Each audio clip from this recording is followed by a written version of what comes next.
lovely people, welcome to the channel. I'm the self-proclaimed Blue Dragon, and this week, instead of doing the day in the life video, I've been talking about that in the last few videos here for this month of November, but I decided that since that was actually a question that I got from my patrons, and it is going to be a full-length video, I figured it would make more sense for me to have that video release on its scheduled day, which is the last day of the month, the last Wednesday of the month, I should say. So this week I actually got done with my work fairly early.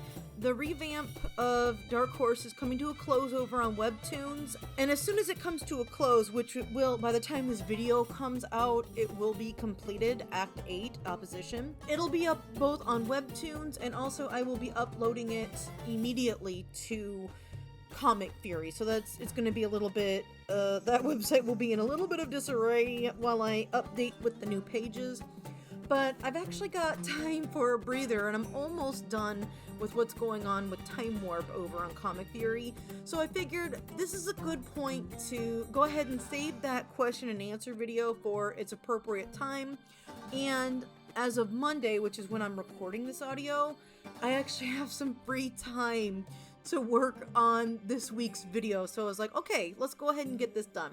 So in the background, this is old footage. This was for my submission to the Comic Fury Halloween zine, which released on the 31st of 2021. The picture that I'm working on is the little title cover that I came up with. I already did all my measuring. I'm working on Bristol board.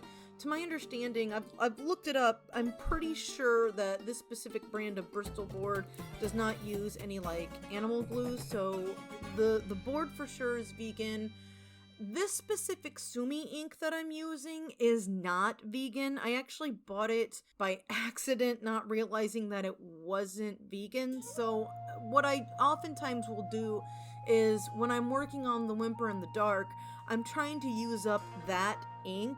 I mean, I could use it on Dark Horse, it really doesn't matter, but it's a little bit different. I kind of like using this ink for washes, which is what this video is kind of about this week. Or, you know, I'm going through the background, I'm inking the page, and then at the end I'm gonna I don't have footage of the entire page being washed, but I'm gonna talk about washes as we go through this video. So, like I said, this was for The Whimper in the Dark, which is a webcomic that I don't work on quite as rigorously as Dark Horse. If you want to know more about The Whimper in the Dark, I do have like a playlist for it, so videos where I'm working on that or talking about it, you can find in the iCard in the upper right-hand corner if you're interested. I did talk a little bit about this comic in October, so I don't really want to go into too much details because I'll just be rehashing the same old information. I'm sure that's boring for y'all. But yeah, so this comic, for the Comic Theory zine, we had the theme, it was spooky, campfire stories. So this one you can see is taking place in quote-unquote Arkham Forest. It's real spooky. And what I wanted to do, since I don't really use screen tones for this comic, it's all entirely inked, either with Sumi ink or in the past I was using up the last of my India ink. You can use either type of ink. I actually, when I buy ink now, I try to buy the Zig Kuretake Black Ink 60. It's specifically the Black Ink 60 because, so far as I can tell, that ink has synthetic glue holding it together. This ink that I'm using in the video uses glue from animal byproduct, so you can almost always tell when they use that type of glue because the scent, they have to add something like sandalwood or something to cover up that scent from the glue. So one thing I've noticed between the two inks is that now that I get the synthetic glue, it doesn't have that sandalwood smell. But I mean, I don't really need that. I'm not like sitting there snorting my ink, you know. It doesn't have a bad scent, it just no longer has a scent. But I've noticed that for both, you know, either Sumi ink or India ink or even the Sumi ink that has the synthetic glue, they all work fairly well to create different levels of washes. And what I mean by levels is, as I'm sure a lot of you know, when you're working with colors or especially grayscale, the darker you get, that's called shading, or that's the shadow, that's the darker value. That's the value, I should say. And then the lighter something is adding like a tint to it. So when I'm doing a wash, like if I want something that is black, I don't add any water whatsoever to it. But if I want to like create that shading, that variation in, you know, shades and tints, what I do is I have like a little, it's like a palette. You know, you could use like watercolors, you could use gouache, you could use anything in these little palettes. You all have seen them, I'm sure, before. But in the middle, I usually will have like predominantly just clean, clear water. And then like I'll create a well in each different circle, usually 5 variations of lightening up that ink. And I'll use like an ink dropper so that I can control how much ink is in each little palette, divided palette. And what I like to do once I've done that is I like to kind of swatch it out on excess Bristol board. It's important to use the type of paper that you're going to be working on if you're going to be swatching anything at all, because otherwise, you know, paper can, depending on the paper you use, the way something looks can actually look a little bit different. So for here, I swash it out on the Bristol board, and I try to make sure that I've added enough water to each different one in different, you know, like in varying degrees, so that I have kind of a scale of tints to kind of lighten it up. And then from there, what I'll do is I'll test it out, and then I keep in mind, like, I go from darkest to lightest so that I know which one to dip in for whatever type of shading that I want in that part of the image. So since this is around the campfire, I start out with like a lighter wash for like the trees, and then I'll keep going to the darker wash to add the shading to the trees. Or the stump in the forefront, I added a heck of a lot darker. I used my darker wash for that. And, you know, I know that you can probably find instruction booklets on this. I've had a little bit of education. Like, I graduated from college, but they didn't do any of this in any of my college classes. So, I mean, aside from, like, teaching you how to, like, you know, vary your value, your tints and your shading. So, yeah, I just kind of, like, specifically for ink, I didn't have any formal education in using ink. So, yeah, I've looked a bit at some of the people that have inspired me, but I haven't really found them, like Edward Gorey or Charles Adams. I never really looked to see if they talk about how they add value or take away or add tints to their washes. I've just kind of been doing this trial and error just from what I know about, you know, adding value from classes. And all of this is just stuff that you I'm sure could find online.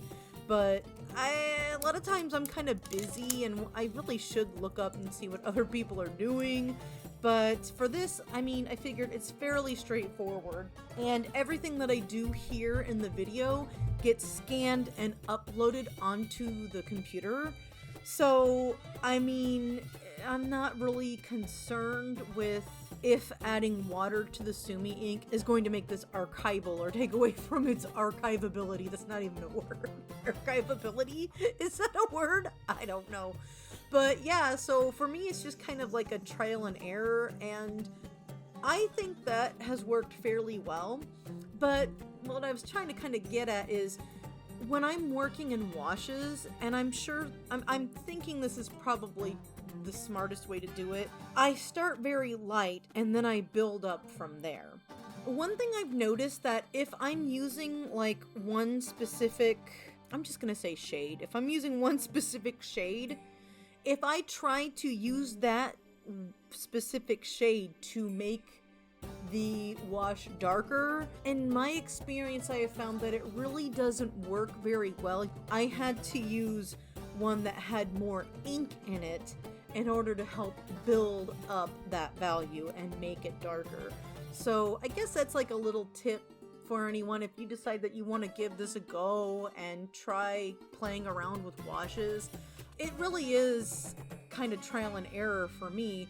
But one thing you will notice, especially in the stump, we're probably getting towards the end of the video at this point, but when I do that stump, when I add my wash on, and it is a wash, it's not the straight ink, but when I add that wash on, it looks really, really dark initially. But then, like, even as I'm editing this video, if I watch, like, if I move, I have iMovie, and if you move the cursor through the video, you can actually watch as that darkness lightens on its own. Like, it still retains some darkness, which is perfect, but the straight ink that, the Whimper in the Dark title that I had inked on there, it still stands out because I knew from doing my swatches and testing this out first, I knew that the darker ink, that lighter wash would eventually, it'll still be dark, but it won't be so dark that I can't read that. I knew it was going to lighten up because I did some tests. So I would suggest, you know, kind of testing things out, playing around, and before committing to, you know, something that you've spent time inking, which again, with the Whimper in the Dark, I do it completely different than like how I do Dark Horse. Dark Horse, I sketch the pages and then I use a light box to trace over my sketch. So like if I fuck up, I'm not gonna destroy my sketch. I can just get rid of the paper, reuse the paper, recycle it, whatever.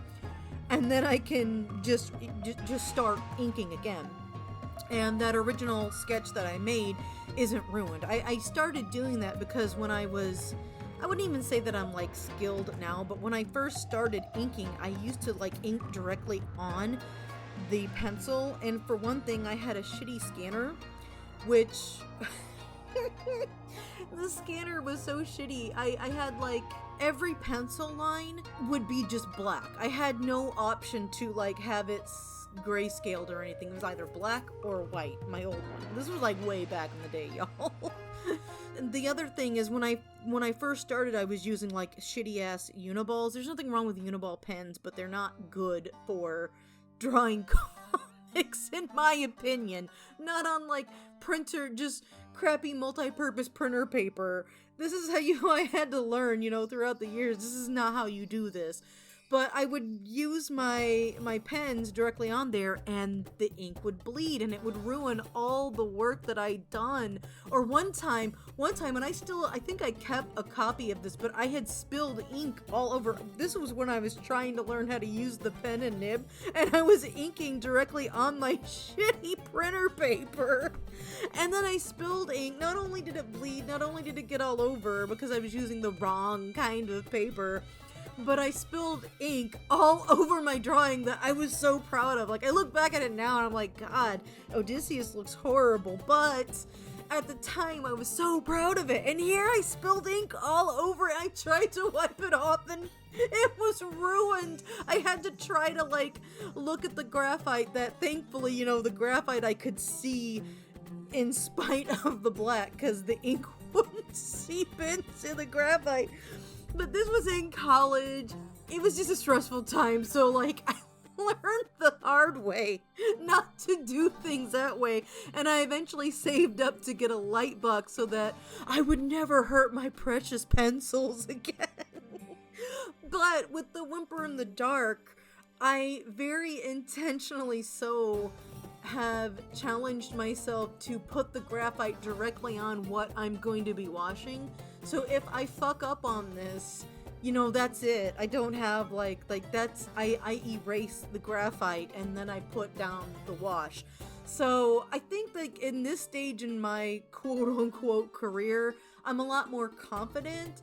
And also, you know, with the Whimper in the Dark, you can tell like it's not that great, but it's a lot looser, I feel, than what I do with Dark Horse, and that is intentional because, as I've said in other videos, this comic is just more for fun and to practice different inking techniques that I can apply to Dark Horse, but also is just something to kind of do for fun as a side project. So all of that was just to say that if you aren't very confident in your washing because you're just now starting to learn how to use washes, then I would highly recommend, you know, doing tests first, test runs, or even like maybe scanning or photographing what you've done so that you don't lose it if you happen to mess up, because hell, I mess up all the time. Like on this submission that I did, I had to gouache so much stuff, and there's even a little bit of stuff that I had to fix in the computer. For the most part, I really don't want to do that with the Whimper in the Dark, but since I was going to be submitting it to the zine, and even with the scanner that I have now, the colors didn't really come out the way my eye saw them, so I had to like kind of play around with like adjusting the contrast and the tone and color and stuff like that. But yeah, I think that's really all I have to say about this. Thank you for watching the video. I hope you're having a great week. If you have any questions, you can leave them down in the description and I can try to answer to the best of my ability. I'm not gonna like pretend that I'm some kind of professional artist, but you know, there might be a few questions I can answer, or if I don't have an answer, I can maybe direct you to something or someone that does, some video channel or a person that might have the answer for you.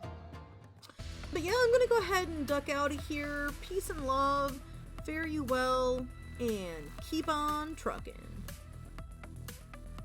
It was Camp Story Fire Spooky.